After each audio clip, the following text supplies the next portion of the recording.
சேவலுடன் முருகன். சுவாமிக்கு இடது புறத்தில் அம்பிகை அறம் வளர்த்த நாயகி தனி சந்நிதியில் இருக்கிறாள். இவ்விரு சன்னதிகளுக்கு நடுவில் பாலசுப்பிரமணியர் காட்சி தருகிறார். அவர் இடது கையில் சேவல் வைத்திருக்கிறார். பொதுவாக முருகன் தலங்களில் சுவாமி சேவல் கொடிதான் வைத்திருப்பார். இங்கு சேவலை வைத்திருப்பது வித்தியாசமான அமைப்பு.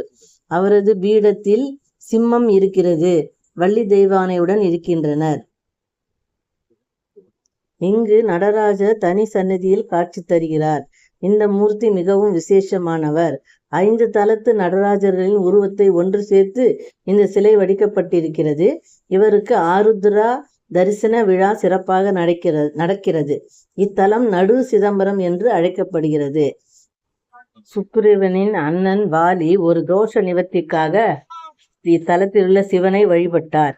அவரால் வழிபட்ட தலம் என்பதால் இங்கு சிவன் வாலீஸ்வரர் என்று அழைக்கப்படுகிறார்.